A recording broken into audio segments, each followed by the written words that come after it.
We just got a brand new leak for Grand Theft Auto 6, and this time it's coming from a Rockstar Games employee. They actually posted a lot of information that I don't think they were supposed to reveal on their LinkedIn page. And if you guys don't know what LinkedIn is, it's basically a business and employment focused social media platform similar to Facebook, but prioritizing jobs and working in various industries. And this Rockstar Games employee posted this. They are a 2D slash user interface graphic designer, obviously at Rockstar Games. You can see they worked there from July 2020 to December 2022, 2 years and 6 months. So this would have been prime time GTA 6 development. And you can see they're from India. They worked as a part of the global 2D UI team to contribute to the development of Grand Theft Auto 6, or Roman numeral 6, GTA Trilogy Remaster, and Grand Theft Auto 5 Next Gen Update. They also collaborated with global teams to provide effective solutions and developed a deeper understanding of visual design from observing seasoned professionals at work. So first things first, I think this confirms, what what we all obviously know. The game is going to be called Grand Theft Auto 6. Now, I don't know if Rockstar is going to continue to utilize the Roman numerals like they have since Grand Theft Auto 3, then 4, then 5. I can only imagine that it's going to be GTA and then the Roman numeral 6, which would be a V and an I. So I think that's fairly obvious. I don't think Rockstar would call it anything else like GTA Americas or anything like that. It's going to be called Grand Theft Auto 6. Now, it goes on to say, completed 500 plus in-game 2D assets for GTA 6, comprising of 25 plus unique brands to Grand Theft Auto 6, identity design with merchandising, interior prop labels, labels on items like fire extinguisher, chainsaw, electric board, boat motor, car engine, and items that appear in the interior areas, signage for both exterior and interior, billboards, hoardings, etc., lighting props, neon lettering, in-game web UI design for mobile phones and desktop pages in-game, generic clutter, certificates, forms, government documents, etc.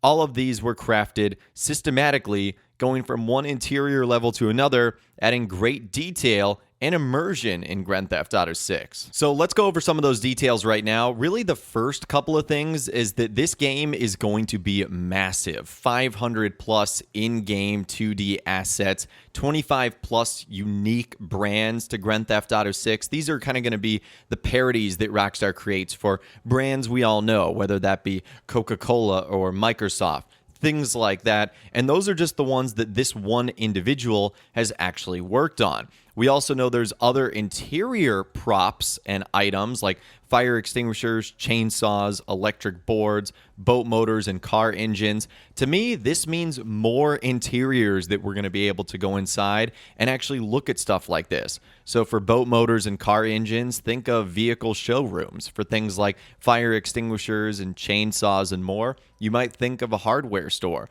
This is something we'll dive into in a little bit. But more things that this individual has worked on, signage, both interior and exterior, obviously just like GTA 5. We see a lot of buildings like Maze Bank Tower or whatnot that have their signage on the outside. We obviously know there's going to be a ton of billboards. We've seen that from the leaks, lighting props like street lamps and whatnot, neon letterings. If you think of Ocean Drive, you've got all those buildings with those iconic neon signs that get illuminated during the dark hours of the day. So you know that Rockstar is going to want to create sort of a like-for-like version of that. We also know that Rockstar is going to keep the trend of having the mobile phone and desktop pages. So we use our in-game phone for a lot of stuff, calling contacts, receiving messages. And there's a lot of desktop pages that are not only useful, but also have some of the craziest Easter eggs and whatnot. So I love the fact that Rockstar is bringing back that. And it also looks like there's going to be a lot of detail. Things like generic clutter, certificates, forms, government documents, etc. All these things you could see like a wanted poster plastered on a wall. We saw that with Red Dead Redemption 2. Really, really well done. And all of these are going to add great detail and immersion in Grand Theft Auto 6. And it looks like things are going to be so smooth, systematically being able to go from one interior level to another. This sounds fantastic. Now, there's a little bit more. As he said, supplied 10 plus special case assets, which were outside my area of expertise, but was supplied with success through careful research and study, improved skills, digital illustration, typographic art, graffiti wall art, and digital painting. So it kind of sounds like this might be things you see on like the underpass of a bridge, graffiti, or something that you see inside of a building, digital art, or something along those lines. And that's where things taper off as they talk about some of the programs that they use in order to accomplish that. And in case you guys are wondering why we know this is legit, well, that's because just moments ago, that same employee has actually removed any mentioning of Grand Theft Auto 6 from their LinkedIn page. I'll show you guys what it looks like right now,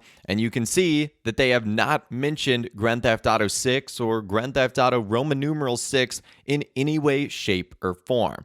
So I think because of this, it's very clear Rockstar has contacted them, or someone from Rockstar has contacted them saying, hey, you cannot have that on your LinkedIn page, and you've got to remove that. So I think that really confirms all the things we've seen in that are 100% true. So let's begin to break this down. And one of the big questions that I think people are going to ask is, does this confirm that Grand Theft Auto 6's name is actually Grand Theft Auto 6? And the answer is yes, possibly no, possibly maybe not at all. The actual title of the game is something that the higher-ups and executives figure out and then work with the marketing department on. So a lot of the developers might not actually know the final name of the game, but I would probably say, if I was a betting man, it's going to be Grand Theft Auto 6. Now, we also heard from Rockstar Games insider TezFunds2 regarding this. He said this about the leak: the list of assets is pretty standard for a game like GTA. What I find more interesting about the mention of a chainsaw is that it's an interior prop.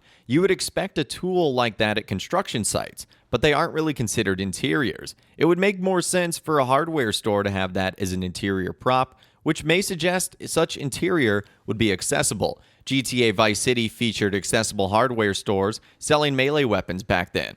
Rockstar could be paying homage doing the same in Grand Theft Auto 6. So for those of you guys that don't know, hardware stores were kind of small shops that did appear in Vice City, and if the player entered one, they're able to purchase a selection of melee weapons, which varies from store to store at different prices, and they can be robbed as well. So there was 3 of them in particular: bunch of tools at Vice Point, Tooled Up in North Point Mall, and Screw This in Little Havana. So it would not be shocking at all if Rockstar decided to add those back. That could be another cool interior where not only you're able to rob, but it could also be a place in which you can get specific melee weapons that might not necessarily be sold at like an ammunition or a gun store, for example. That could be really cool. And then there was a little bit more discussion on where such chainsaws might be, because there was a farm in the leaked footage, so it could be there. With someone saying farms can have chainsaws, wood cutting is a thing. There was a farm in the footage, and TezFunds2 said, I wouldn't expect a 2D asset advertising a chainsaw in a farm though, unless the label is on the chainsaw itself. So I think the level of detail here is going to be very important in terms of how far Rockstar is going here. Are chainsaws going to have specific brands and parodies of real-life chainsaw companies on there? That's something that could be the case, but I'm not sure if Rockstar would go that deep. Again, more follow-up from insider TezFunds2, as someone said, this doesn't exactly mean that we'll be able to have accessible hardware stores. And TezFunds2 said, we saw an accessible pawn shop in the leaked videos that you can seemingly rob. It's not unlikely that we could have accessible hardware stores that you could rob too. After all, you can rob them in GTA Vice City and are needed for 100% completion. And it would make sense for the chainsaw to be an interior prop within these stores. So again, if Rockstar wants to bring back something that they did really well in Grand Theft Auto Vice City, they could. And they could also modernize it as well, being able to allow us to not only go inside, rob the place, but also have access to specific melee weapons that you can't get anywhere else. So all of this so far is sounding amazing. There's a little bit more follow-up. As someone said, I still doubt that we can use the chainsaw itself as a weapon though, with TezFunds2 chiming in saying, I'm more saying it will appear as a non-interactable prop within an interior, not as a weapon. The fire extinguisher is mentioned, which is a weapon in Grand Theft Auto 5, but not obtainable by normal means, but also appears within interiors as a static prop. In the wording of the ex-employee, it would be the latter. So it looks like it's not going to be necessarily something that we're going to be able to use, but something that you will see appear inside of buildings and whatnot. to make the world feel more realistic and lifelike. You see fire extinguishers in pretty much every single building you go to. It's the law. You have to have them in there, so it would make sense if they appeared in the interiors we can go inside in Grand Theft Auto 6's Vice City. Moving on, there was more discussion about the interiors, and Insider TezFunds2 said this: if we were to see them being accessible, I would definitely expect them to be of a smaller scale, much like the pawn shop seen in the leaked video. They are more likely to be one of the places you could rob since they were accessible in the original game. The interior prop mention within the ex-employee list opens the possibilities to the hardware store as a possible place. The farm barn in the leaked videos is also a possible place too. I just see a hardware store as more possible because in a farm, it doesn't matter much where you place the chainsaw, whether it's in the exterior, which wouldn't be an interior prop at that point, or within the barn. Whereas in a hardware store, it's more likely to be on display. Such detail may not be important for us, but it is for the devs. So the first thing he's saying is that the stores are likely to be pretty small. Don't expect you to just be able to walk into like the size of a Home Depot where it's this massive multi-acre hardware store. Rockstar will scale it down, but I do see it more being in something like that versus a barn. You could find a chainsaw anywhere in a barn. It would be specifically on display in a hardware store. So that makes it honestly a little bit more likely, and I think that's what the developers were aiming for here. And last but not least, there was a lot of discussion, again, more back and forth on whether we're going to be able to use the chainsaws, where they might appear, and more, with someone saying because that's one of the places where people mostly use chainsaws, farms, sawmills, and such, other than the supposed hardware stores you mentioned. With TezFunds2 saying, how so? The main front of the hardware stores in GTA Vice City is to sell construction tools, albeit it sells non-construction tools, which makes it one of the places you find a chainsaw. Depending on where the chainsaw is placed, the places you mentioned may not be considered interiors in the technical sense, but that the chainsaw can be found in the exterior of those places. Isn't GTA Vice City the only title that features accessible hardware stores? That's the gambling den in Grand Theft Auto 4, but not really reflective of hardware stores due to its dilapidated state. We already have a video of the robbery debug mode being tested with an accessible pawn shop. It would make more sense for Rockstar to pay homage to what you could do in the original game with that. I could be wrong, of course, but at the end of the day, it's all speculative and not like there's evidence out there that would squash either possibilities than measuring how unlikely it is. So that right there is all the new details surrounding the latest Grand Theft Auto 6 leak that once again is coming from an ex-Rockstar Games employee that worked on the game for about 2.5 years from 2020 to 2022, which of course would have been prime time Grand Theft Auto 6 development territory. So let me know in those comments down below, out of everything we discussed in this video today, what do you think is the most interesting? What gets you the most excited? Or what are you looking forward to the most of everything that looks like is going to be arriving in the game? Let me know what you think in those comments down below. I'd love to hear from you guys down there. If you guys did go and enjoy this video though, a like rating would of course be awesome. And be sure to subscribe to my YouTube channel if you are new. You want to stay up to date on all the latest GTA and all the Rockstar Games videos that I'll be doing here on my channel. And be sure to ring that notification bell as well. Sometimes YouTube just doesn't work, and if you ring that bell, you'll always be guaranteed to be notified when new videos arrive. But of course, as always guys, thank you all so much for watching. Take care, and I'll see you guys in the next video.